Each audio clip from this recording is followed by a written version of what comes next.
Hey guys, it's Shar, aka the Charm Maker, and today I'm showing you how I'm making these Minecraft Perler bead discs. Jumping right in, first you'll need the Perler bead little pegboards, the parchment paper that comes with most of the beads, and of course, the Perler beads. I only have a handful of colors. I would recommend getting more colors if you wanted to do different designs. So I'm just diving right in. Up on the screen is kind of the template I followed. I just looked at what the Minecraft disc was and followed that. In the future, I think it would be fun to make an even bigger one, but for now, this is kind of the size I made. I also did not have all the colors I needed. You needed 4 shades of gray. I only had 3. So I would recommend, if you want to make it completely accurate, to get the 4 shades and to follow along the picture I put up.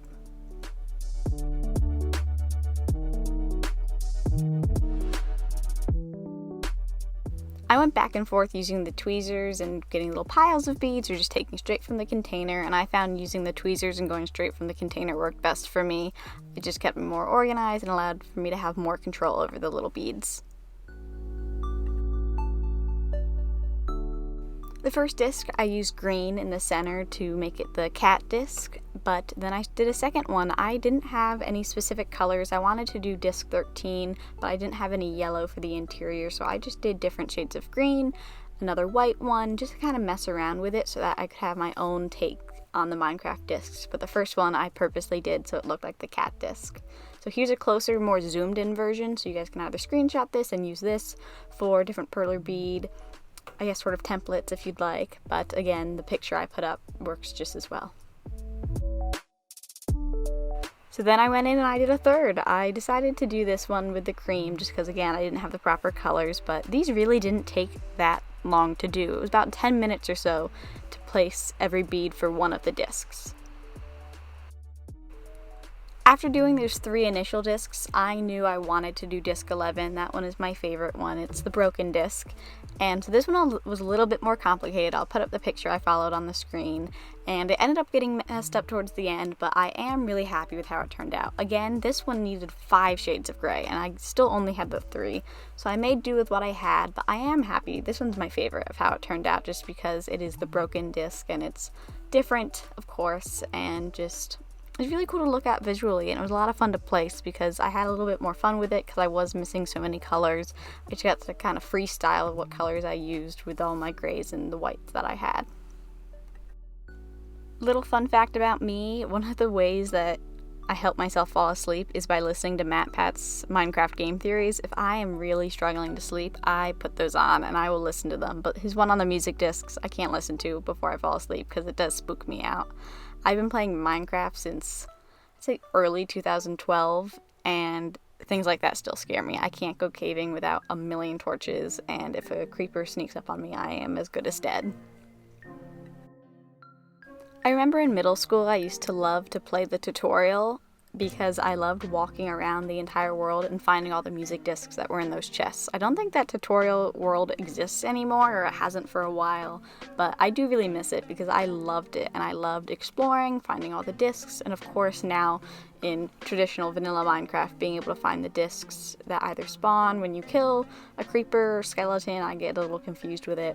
I'm honestly a builder more than anything, but I love playing Minecraft, and I wanted to make these as sort of a tribute to put by my vinyl records. After I made disc 11, I decided I was going to stop there and iron the ones I had. I think in the future I will make more discs because they are very tiny, but for the time I had and the materials I had, I decided to just make 4 today. Depending on your brand of iron or beads or whatever you get, the ironing times are different. So of course you need parchment paper, and I ran into the biggest struggles while I was ironing these. It had no business being this hard. My iron either wasn't warming up properly, it had no water in it, so it wasn't a steam issue. I was just beyond confused as why it was not working.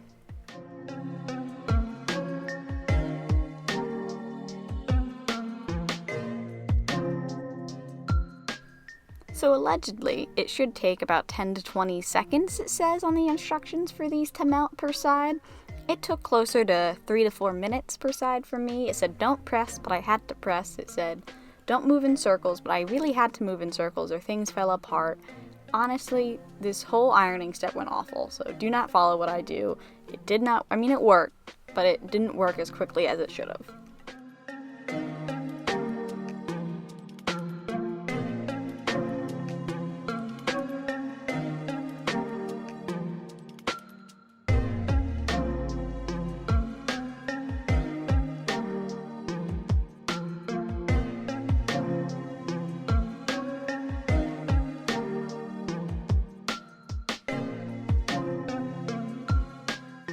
After doing the first one, I was feeling confident going into this one that had 2, and I shouldn't have been as confident as I was because I decided to follow the instructions again, see if my iron's now heated up, and that ended horribly for me, as you will see in a second.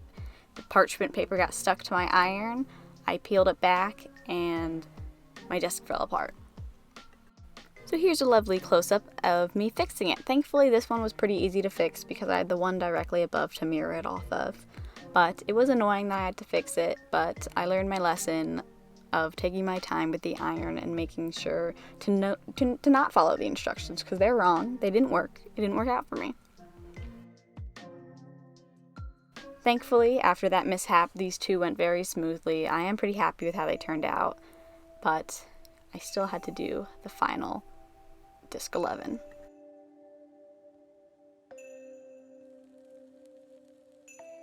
Even knowing what went wrong the last time, you best believe I messed this one up worse. I spent the time, I let it sit for like 3 minutes before I moved it, and I didn't get it on camera because I was so confident in myself, but it fell apart. So here's yet another close-up of me fixing one of my mistakes. It was very tricky, and it's completely my fault too. Well, I'd say it's half my fault and half the instructions' fault for being very wrong. And also half my iron's fault, so I guess it's a 3-way tie.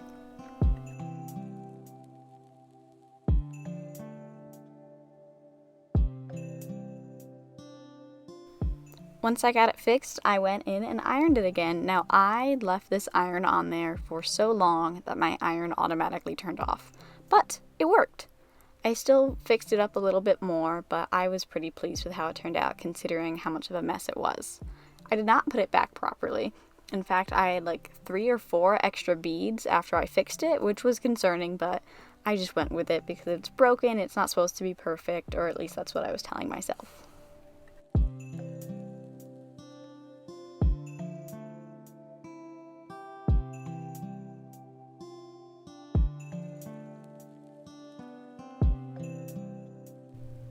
So this is how they turned out. I am pretty pleased with how they turned out considering how many issues I ran into, how many times I messed them up, but you know what, we live and we learn.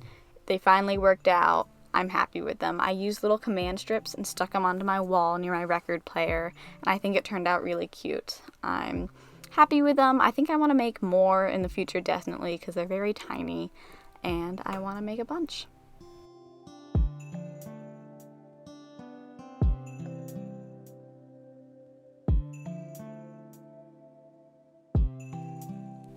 If you guys like this video, please feel free to like and subscribe. I want to make more content like this in the future. I have a lot of perler beads and a lot of ideas. So thank you guys for watching. Hopefully my next project won't be as much as a struggle, but I'll see you in the next one.